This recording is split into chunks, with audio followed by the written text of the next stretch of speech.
末期癌症真的可以逆转吗？有人声称，只要吃对了食物，短短半年内，癌细胞就能从体内消失，这可能吗？答案也许出乎意料。有位知名功能医学名医刘伯仁分享了许多抗癌成功案例。一位被宣判只剩几个月可活的癌末患者，在接受正规治疗的同时，彻底改变饮食，结果不到半年，癌细胞竟然全面缩小消失。如今多年过去都没有复发，这究竟是怎么做到的呢？刘医师透露，只要做好5件关键事，就能大幅提升抗癌效果，让身体变成癌细胞的克星。我们今天就深入来看看这5大超级防癌秘辛，一起揭开让癌症消失的秘密。第一个秘辛就是切断癌细胞的粮食供应。不少研究和临床经验都指出，癌症其实是养出来的，意思是很多不知不觉的饮食习惯正在喂养体内潜伏的癌细胞，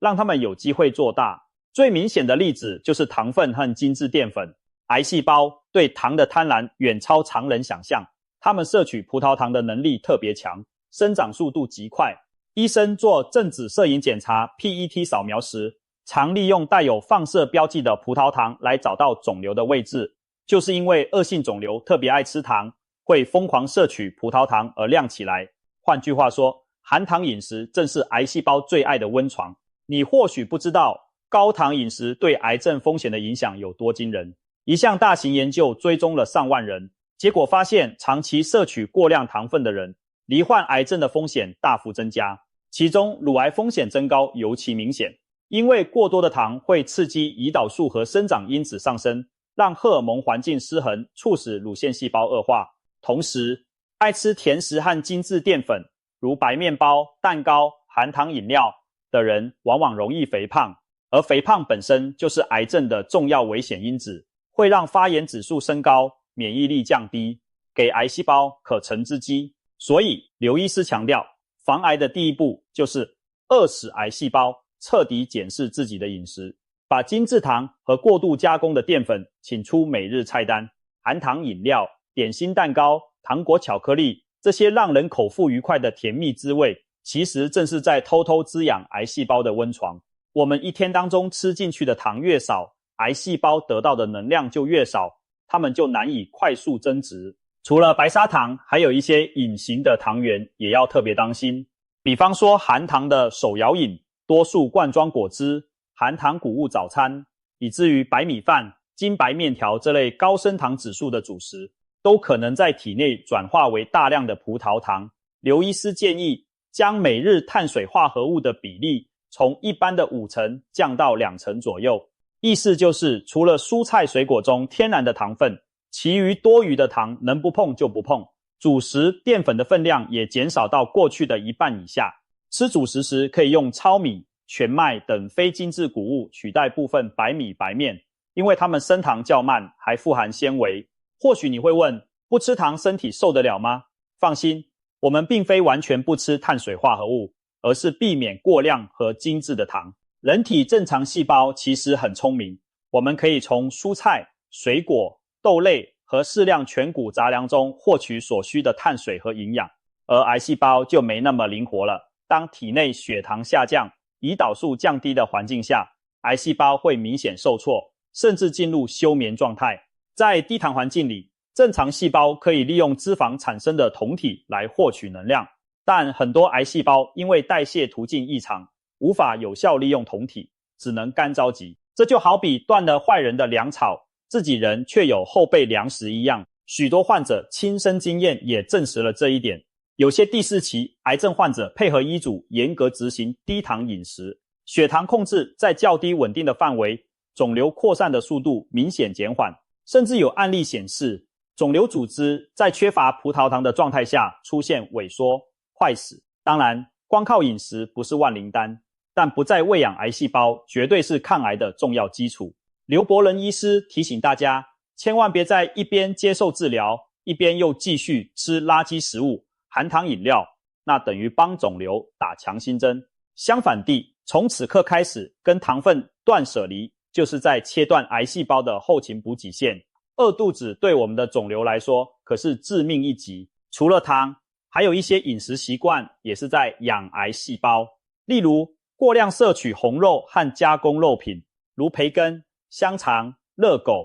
也和多种癌症相关。世界卫生组织早把加工肉列为一级致癌物，长期大鱼大肉、高油高盐的饮食会让身体处于慢性发炎状态，癌细胞最喜欢这种环境。因此，第一大秘辛可以总结为一句话：停止喂养你的癌细胞，戒掉糖分，少吃红肉和加工食品，让它们失去养分来源。这是在为全面反攻癌症打下基础。戒糖断粮只是第一步，接下来我们要主动出击，营造一个癌细胞最讨厌的体内环境。第二个秘辛就是改采抗发炎的防癌饮食，也就是我们常听到的地中海型饮食或高蔬果的植物性饮食。简单来说，就是多吃对抗癌症有利的天然食物，用食物当药，让身体充满抗癌因子。这种饮食形态包含丰富的蔬菜、水果、全谷杂粮、豆类、坚果和种子、橄榄油等健康脂肪，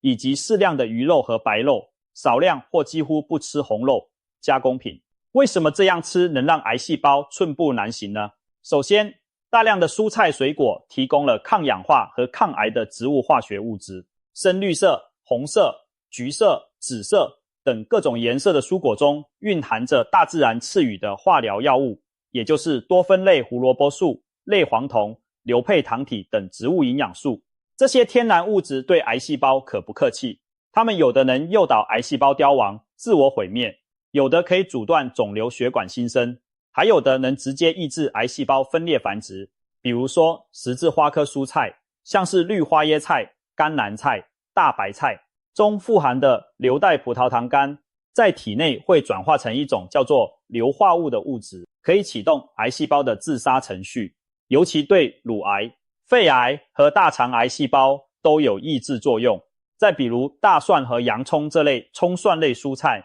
含有大蒜素和有机硫化合物，不仅能增强免疫细胞活性，还能直接干扰癌细胞的代谢，减低致癌物对细胞的伤害。难怪有人说，每天吃洋葱大蒜，癌细胞闻到味道都要退避三舍。鲜艳的浆果和茶饮也是抗癌饮食的重要成员，像是蓝莓、草莓、樱桃、葡萄等莓果，富含花青素和白藜芦醇等多酚，这些都是强力的抗氧化剂，可以减少细胞 DNA 受到自由基损伤，间接预防癌变。同时某些多酚还能直接抑制肿瘤生长路径。绿茶里的儿茶素 EGCG 就是著名的抗癌多酚，它可以阻断肿瘤细胞的讯息传递，抑制血管新生。许多研究发现，喝绿茶较多的人，某些癌症风险明显较低。喝茶等于在体内部署了一支抗癌的化学巡逻队，每天巡视着清除不正常增生的细胞。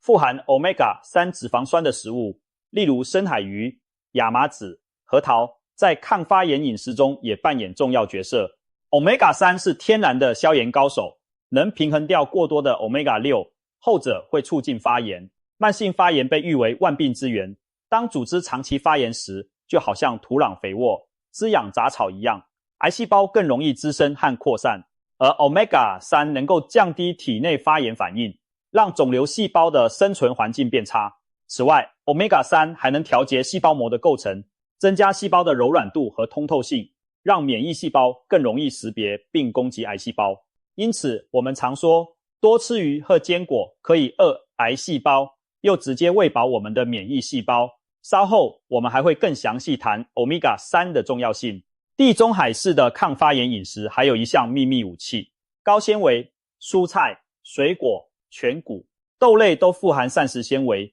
你也许想不到，纤维居然跟防癌有这么大关系。其实，膳食纤维是肠道内好菌的最爱，能够养出一整支训练有素的肠道保全部队。人体有多达数兆个共生菌，大部分住在我们的消化道中。当我们吃高纤饮食时，好菌茁壮，坏菌受到抑制，肠道菌相变得健康丰富。这些好菌帮我们做很多事，它们能发酵纤维产生短链脂肪酸，像是丁酸。这些物质不仅可以营养我们的肠道细胞，还具有抗发炎和抑制肿瘤生长的作用。更妙的是，科学家发现肠道菌会和免疫系统交流，训练免疫细胞对抗癌细胞的能力。如果把人体比作一座大楼，那肠道菌群就像贴身的保全系统，时时监控着可疑分子。一旦我们用高纤食物把这支保全队养得壮壮的，癌细胞要作乱就更困难。刘伯仁医师特别提出，抗癌黄金食材的3大类其实正对应了上述原则。第一类是高纤维食物，包括各种蔬菜、全谷杂粮和豆类。第二类是富含多酚的食物，像茶、莓果、葡萄、可可等。第三类则是发酵食品，例如优格、味噌、泡菜，这些含益生菌或发酵产物的食物。这3大类食物天天吃，顿顿有，等于给自己筑起一道强大的防癌防线，不但在源头上减少致癌因子侵害，比如多酚中和自由基、纤维加速有害物质排出，更在体内培养对抗癌症的有力军队，益生菌和免疫细胞。难怪刘医师说，癌症并非无迹可寻，多年不良生活习惯累积下来，就像在精心喂养一颗定时炸弹。反之，如果长期维持抗发炎的饮食习惯，等于是把身体内部环境变成癌细胞，最难存活的荒漠却是健康细胞和免疫细胞的天堂。具体来说，每天餐盘中应该有至少2/3以上是植物性食物，例如一餐当中一半以上是各式灿烂的蔬菜水果，再搭配一些全谷根茎类当主食及少量优质蛋白。叶菜类和十字花科蔬菜可以轮流吃，颜色愈多元愈好。水果则选择低糖高营养的品种，如莓果类、奇异果、番石榴等等，用橄榄油、酪梨、坚果这些健康油脂来烹调和佐餐，取代不健康的猪油、牛油。每周至少吃2到3次鱼，尤其是深海鱼，取代部分红肉的摄取。这样饮食不仅让你摄取到丰富的维生素、矿物质和植物营养素，更重点是大幅降低慢性发炎和氧化压力。这2大癌症催化剂一拿掉，癌细胞就很难如鱼得水了。事实上，有研究比较过遵守地中海饮食者与一般饮食者的健康差异，结果相当振奋人心。长期实践地中海型饮食的人，乳癌发生率下降约20%，大肠直肠癌发生率降低将近30%，前列腺癌的风险也降了40%以上，甚至对已经罹患癌症的人，这种饮食也有注意。例如，有研究发现，严格遵循抗发炎饮食的直肠癌患者，死亡率比饮食马虎者降低了约 12%。可见，改变饮食真的能改变战局。我们不是无力对抗癌细胞的，我们每天选择吃什么，就在决定体内的细胞是得到滋养还是受到打击。所以，不妨问问自己，今天吃进嘴里的是在喂养疾病，还是在饿死癌细胞？除了整体的饮食原则，刘伯仁医师特别强调，有5大营养素对癌症患者的存活率影响甚巨，堪称抗癌路上不可或缺的武器。简单来说，就是蛋白质、Omega-3油脂、维生素 C、维生素 D 和益生菌膳食纤维。把这几样充足的补齐，等于给免疫大军配备了先进的武器、防弹衣和充沛的补给。首先是优质蛋白质，很多癌友在治疗过程中体重直直落，不是肚子饿瘦下来的，而是因为癌因性恶病质，也就是癌症引起的肌肉大量流失、消瘦、衰弱。蛋白质摄取不足，身体就无法维持肌肉和组织修复，免疫系统也会跟着松垮无力。免疫细胞、抗体，甚至我们血液里运输营养和药物的载体，都需要蛋白质作为建材。没有足够蛋白质，免疫大军就像没枪没炮，只能干瞪眼。所以刘医师建议，癌友和一般人一样，每天务必摄取足量且多元的蛋白质，尤其在治疗期间，更要强调高蛋白有哪些食物蛋白质丰富又健康呢？他特别推荐鱼肉和禽肉等白肉取代红肉，因为白肉脂肪较低，多为不饱和脂肪，且含 Omega-3， 相对健康。同时，蛋类也是极好的蛋白质来源，一颗蛋就是一份完整蛋白质，而且容易消化吸收。豆制品，黄豆也是植物性优质蛋白的来源，还附带植物雌激素等抗癌成分，适合乳癌患者等。乳制品如优格、起司也提供蛋白，但脂肪和乳糖较高，摄取时可以选择低脂发酵乳品更佳。重点是不挑食偏食，每餐都确保有一份蛋白质，例如早餐一颗水煮蛋加无糖豆浆，午餐来份鸡胸肉或豆腐，晚餐吃一块烤鱼或炖豆类，保持体重和肌肉量，癌症才不容易趁虚而入。临床上常看到营养不良的患者，治疗副作用更强，恢复慢，这都是蛋白质不足的后果。所以千万记得，蛋白质是免疫细胞的建筑材料，也是癌友的生命线，一定要吃够。第二，是前面多次提到的 Omega-3 脂肪酸，它对抗癌的价值值得再拉出来强调，因为实在太重要。Omega-3 被誉为可以切断癌细胞粮草供应的营养，这指的不仅是我们前面说的降低血糖而饿死癌细胞，更是从抑制发炎和血管新生两方面下手。肿瘤要扩大，必须建立自己的血管网络来偷取养分。Omega-3 已被发现有助于抑制这种不正常的新生血管形成，等于断了肿瘤的后路。另外 Omega-3 能降低体内发炎物质，如前列腺素 E2 等，减少发炎环境对肿瘤的刺激。还有研究指出， Omega-3 可能干扰癌细胞膜的组成，让化疗药物更容易进入细胞发挥作用。因此对接受治疗的癌友， Omega-3 也是宝贵的辅助手段。刘医师在营养规划中几乎都会建议患者补充鱼油或亚麻、人油等 Omega-3 来源。每天吃鱼的话，最好选择深海中小型鱼，如秋刀鱼、青鱼、沙丁鱼、飞鱼，因为这些鱼 Omega-3 特别丰富，汞含量又低。不方便每天吃鱼的人，可以考虑高品质的鱼油胶囊，或以亚麻籽粉、核桃每天2-3汤匙来补充。当然也别忘了少吃富含 Omega-6 的加工油，多烹调方式少油，这样 Omega-3 的作用才能更突出。好的油脂就像润滑剂和保护盾牌，既能增强免疫反应，又削弱癌细胞的进攻能力。第三个关键营养素是维生素 C。 维他命 C 几乎是家喻户晓的健康营养素，但你可能不知道它在抗癌中扮演的角色。维生素 C 是强效的抗氧化剂，能保护细胞不受自由基伤害，也能帮助修复被破坏的 DNA， 降低癌变几率。在免疫系统方面，维 C 就像免疫细胞的能量电池，我们的 T 细胞、B 细胞、自然杀手细胞等，在对抗感染和肿瘤时，都需要充足的维 C 才能发挥最大杀伤力。它能促进白血球生成，增强其吞噬病变细胞的能力。有实验证实，如果让免疫细胞处于高维 C 浓度的环境，它们杀癌细胞的效率会提高。而对癌细胞本身来说，高剂量维 C 还会产生过氧化氢等物质，直接造成癌细胞死亡。刘伯仁医师在临床上常使用高剂量维他命 C 点滴作为辅助疗法。很多病人反映化疗期间打高剂量维 C， 副作用减轻，体力变好，疗效也提升。当然，这属于医疗行为，需要专业监督。但平日我们透过饮食多摄取维 C， 对免疫系统也是极大帮助。建议每天都要吃到几份高维 C 的蔬果，比如奇异果、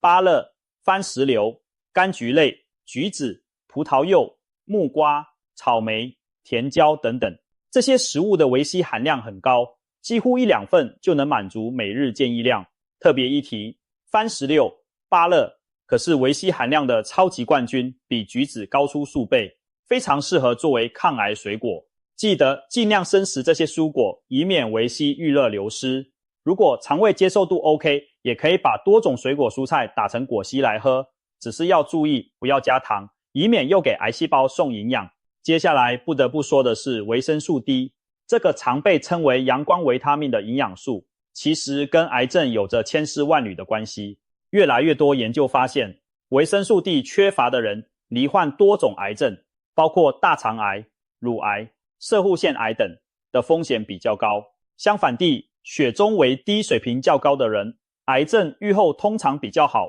不易复发转移。为什么呢？原来维生素 D 不只是强化骨骼，它还能调节细胞分化和免疫功能。简单说，它可以让细胞在该凋亡的时候及时死亡，不要变成不死不灭的癌细胞，同时也能促进细胞正常分化成熟，不要回到类似干细胞那种混沌状态。癌细胞其实就是失去分化控制的细胞。另外，维 D 还能帮助免疫系统辨识肿瘤抗原，活化杀手 T 细胞去攻击肿瘤。所以维 D 就像站在癌细胞背后的死神，一旦它充足，癌细胞就胆战心惊。获取维生素 D 最天然的方法是晒太阳，每天在阳光下暴晒手臂腿部15分钟左右，身体会自己合成维 D。但很多现代人不是防晒就是待在室内，维 D 普遍不足。因此刘医师也常帮患者检测维 D， 必要时高剂量补充。饮食中维 D 含量多的食物有深海鱼、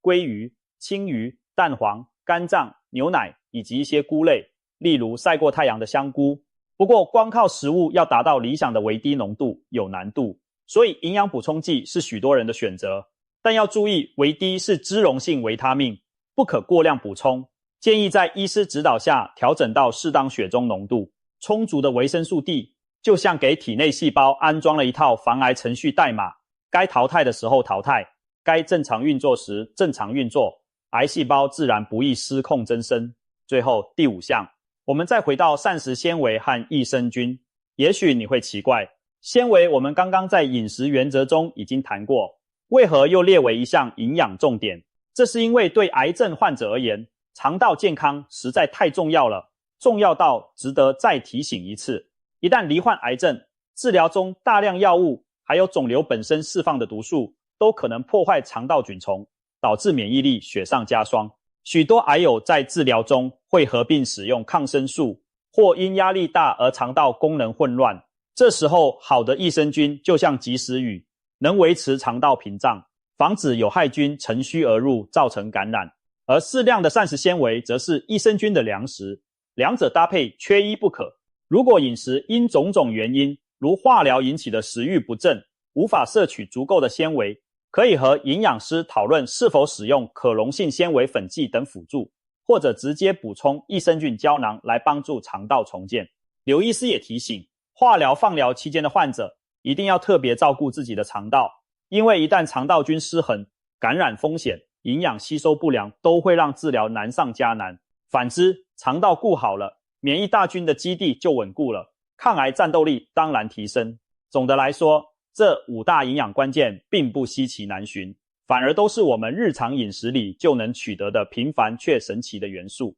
只不过许多人平时并没有摄取足够分量，导致身体处于带枪没子弹、握刀却缺刃的状态，癌细胞来袭时就难以招架。现在我们知道了，蛋白质是免疫细胞的钢铁盔甲， Omega-3 是让癌细胞滑倒的润滑油，维生素 C 是杀手细胞的弹药，维生素 D 是细胞生死的审判官，而纤维益生菌则是军队的大后勤。如果把身体比作一个国家，这5样营养素就是国防军火库里的王牌武器，有了它们，癌细胞再嚣张也难逃被剿灭的命运。谈完吃什么不吃什么，我们再来看看怎么吃的技巧。第4个秘辛就是间歇性断食，也就是最近几年很夯的168断食法等，以及良好的饮食作息。你可能听过一句话，癌细胞最怕饿，断食可以饿死癌细胞。这话有些夸张，但背后的原理值得深究。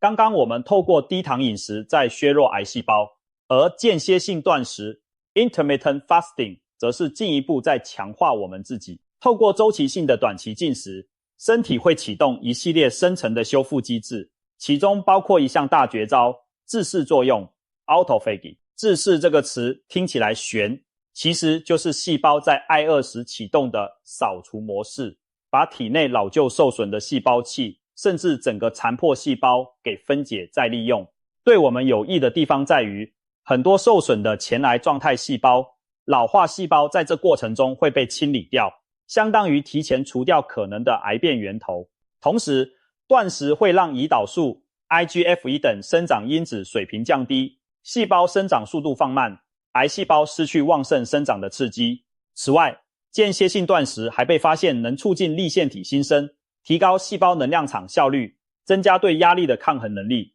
这些都有助于正常细胞更强壮，让它们在面对癌细胞时不容易被打败。目前医学界对断食辅助抗癌的兴趣浓厚。2019年，新英格兰医学期刊发表了一篇重量级论文，综合多项研究指出，间歇性断食可能带来的健康收益，包括改善血糖代谢、减少发炎、清除老旧细胞、延缓老化等等。虽然直接针对癌症的证据仍在累积，但趋势相当正面。一些动物实验显示，断食能让肿瘤对化疗药物更敏感，也就是说，先让癌细胞饿上一阵，再给予打击，效果更好。就好比先把敌军困在城中断粮几天，他们虚弱后再进攻，胜算当然提高。还有研究观察某些癌友实践断食法，结果发现肿瘤增长放缓，甚至肿瘤标记指数下降。不过话说回来，刘伯仁医师也特别提醒，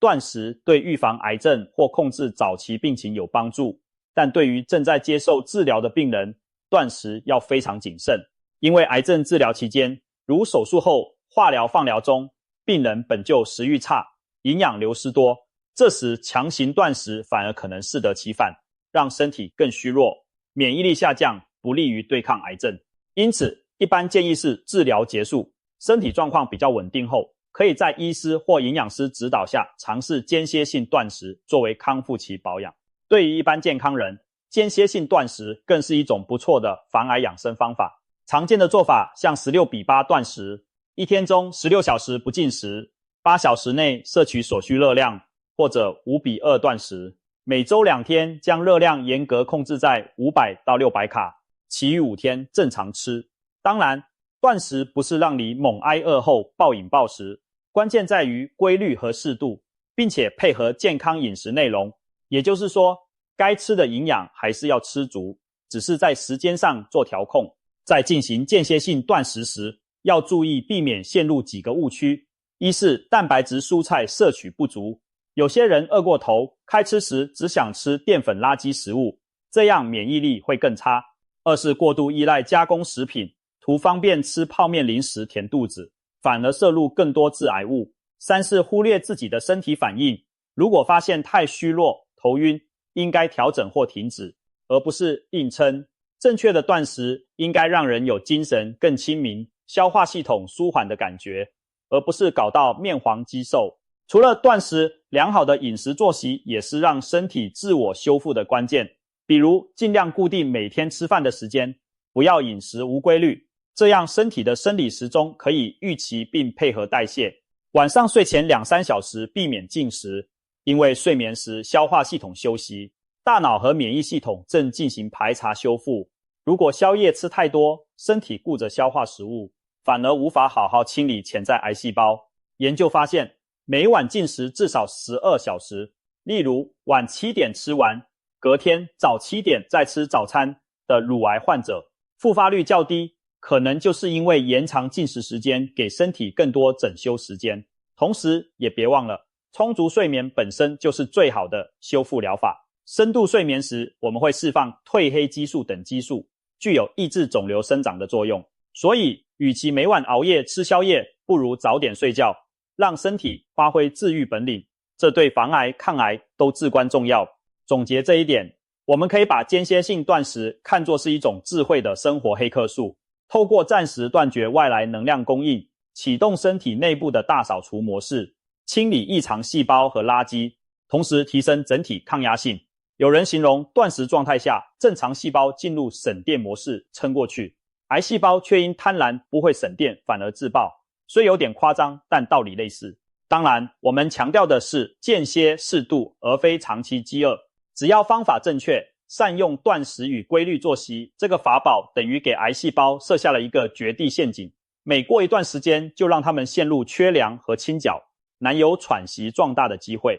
最后一个秘辛，其实常常被忽略，却相当重要，帮助身体排毒、解毒、减轻负担。我们的身体每天都在接触各种外来毒素，空气中的污染、饮食里的添加物、农药残留，甚至压力大时产生的内生毒素。而癌症患者除了这些，肿瘤本身和治疗过程也会产生大量毒性物质。例如化疗药物虽然杀死癌细胞，同时也会在体内留下代谢废物，需要肝肾来清除。肿瘤细胞被打死后，碎片和毒素释放到血液中，如果不及时排出，可能引发副作用或损害器官。其中肾脏和肝脏是两大排毒器官，如果它们不堪重负，患者可能出现肾衰竭、肝功能恶化等危险。所以刘伯仁医师特别提醒癌友要做好5招排毒法，帮身体轻装上阵，全力对抗癌细胞。第一招，充足的水分。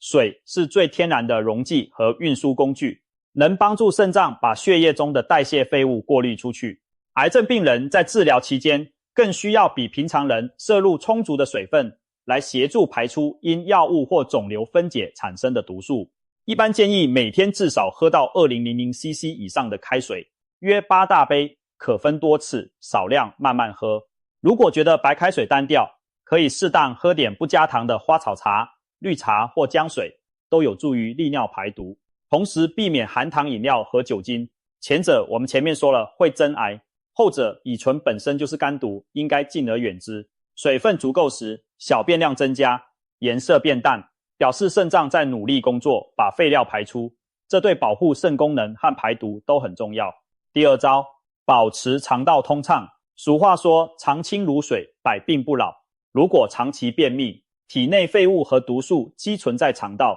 不仅可能增加大肠癌风险，也让肝脏解毒负担加重，因为某些毒素会被肠道重新吸收入血。因此每天规律排便是防癌排毒的一环。怎么做到呢？膳食纤维和好油脂是关键。高纤维饮食我们前面详细说过，它能增加粪便体积，刺激肠蠕动，加快通便，同时适量摄取好油，如橄榄油、亚麻仁油，可以润滑肠道。许多癌友因治疗关系容易便秘，更要特别留意多喝水，多活动身体，每天摄取足够蔬果杂粮。如果真的严重便秘，短期内可以在医师指导下使用软便剂或益生菌来调整，但长远之计还是从饮食和生活习惯入手，肠道畅通，毒素才能每日出清，不给致癌物长期滞留的机会。第三招，肝脏大扫除。肝脏是人体的化工厂，负责将各种毒素分解转化。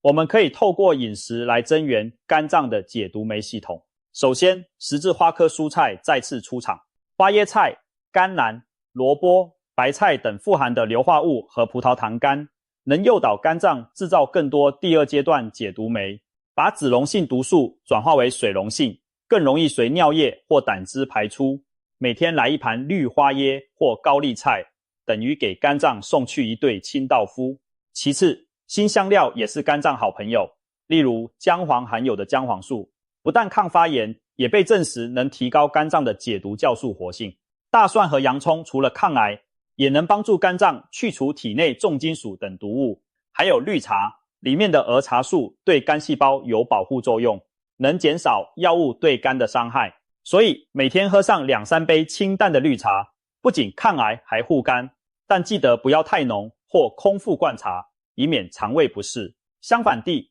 要让肝脏轻松，就少碰加工食品和药物乱吃。加工食品中的人工添加物、防腐剂都需要肝脏来解毒，多吃就增加负荷。至于药物，当然该用的治疗药不能停，但不必要的止痛药、安眠药、保健品等就别乱吃，以免肝脏要额外代谢这些化合物。尤其一些打着排毒名义的偏方，如果成分不明，可能伤肝伤肾，就得不偿失了。第四招，排汗与运动。皮肤是人体最大的排毒器官之一，透过流汗，我们可以排出一部分重金属和有机毒素。适度运动能促进血液循环和淋巴流动，帮助把组织里的代谢废物带走。对癌友来说，运动还能提升免疫力和精神状态，可谓一举多得。当然，病中的运动量要量力而为，以散步、伸展等温和活动为主，重点是促进新陈代谢。如果身体许可，每周有3到5天，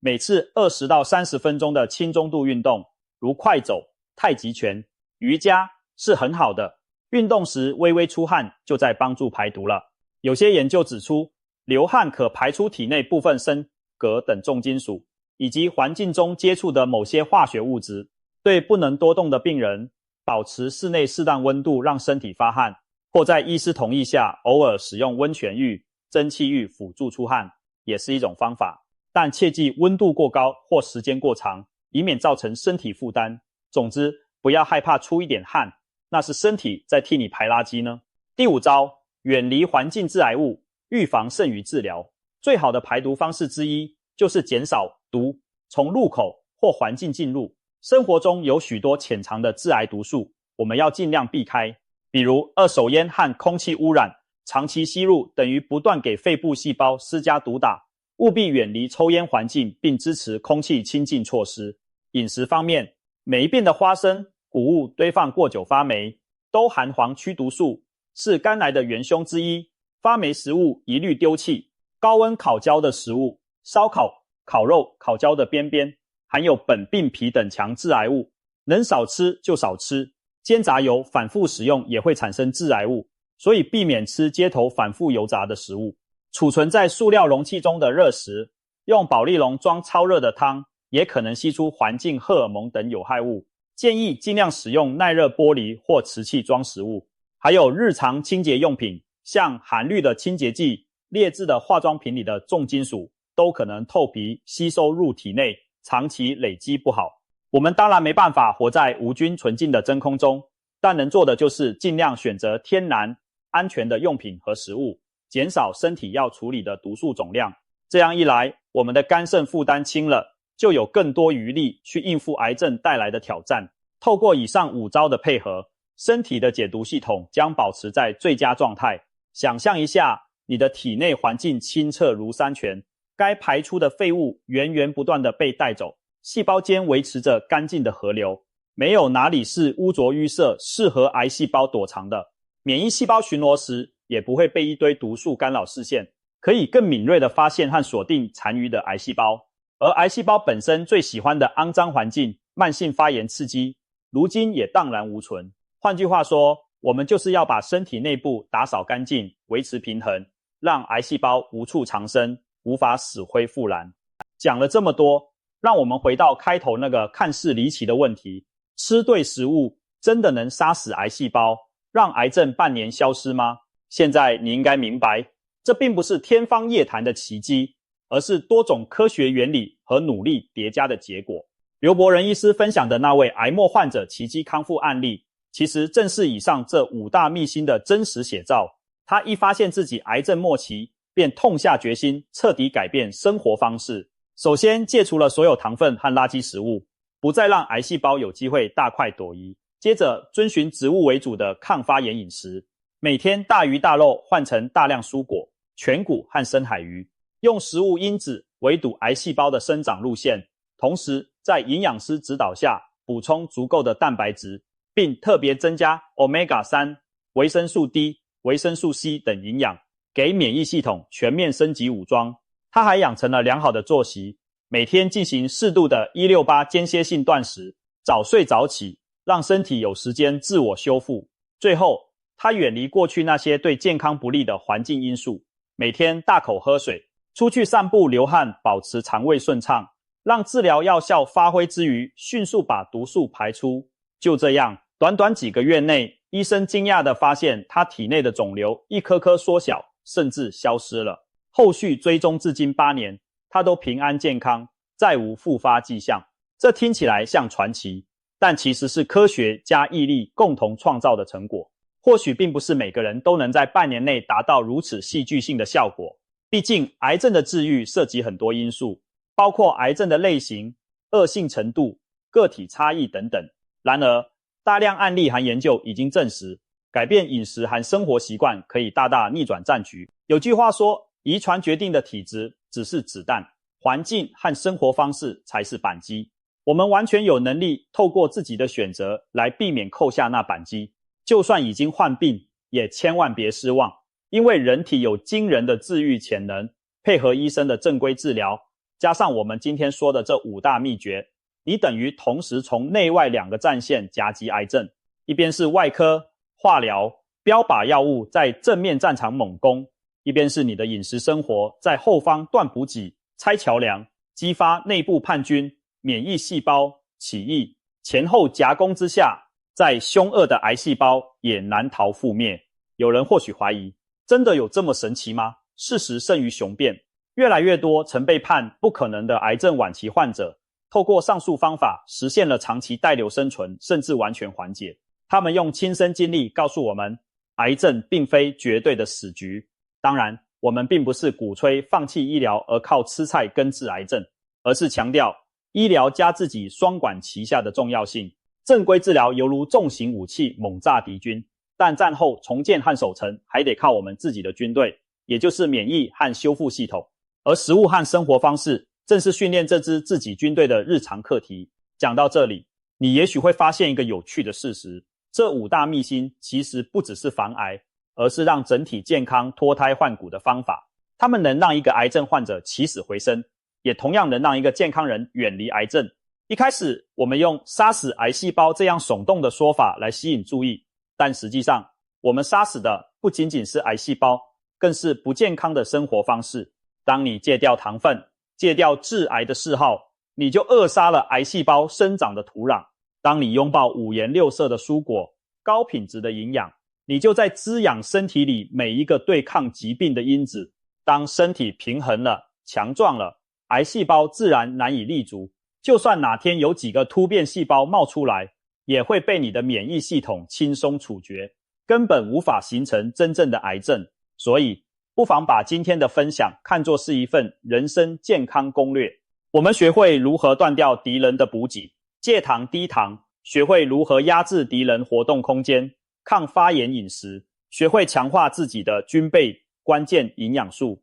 学会利用战术让敌人现形自灭，断食修复，也学会清理战场，固守城池，排毒减负。健康其实就是这场战争的胜利果实，而癌症不过是我们警惕自己不可懈怠的严厉教师。最后，用刘伯仁医师的一句话作结，打造不离癌的身体，比治疗癌症更重要。与其等疾病找上门，不如现在就开始行动，实践这5大秘辛。预防胜于治疗。如果你或你的家人正在对抗癌症，更要相信身体潜能，从饮食下手协助治疗。每一口吃进去的食物都可能是药，也可能是毒，选择权就在我们手中。让我们善用这上天赐予的天然武器，一点一滴累积改变。或许半年之后，你也会惊喜地发现，体内的癌细胞不知何时已销声匿迹，取而代之的是前所未有的健康生机。即使没有那么快看到结果，也请坚持下去，因为每一天的努力都在悄悄改写你的生命剧本。愿我们都能掌握这5大秘诀，远离癌症阴影，迎向长久而精彩的岁月。你我携手朝着癌症全消失的未来一起勇敢迈进，加油！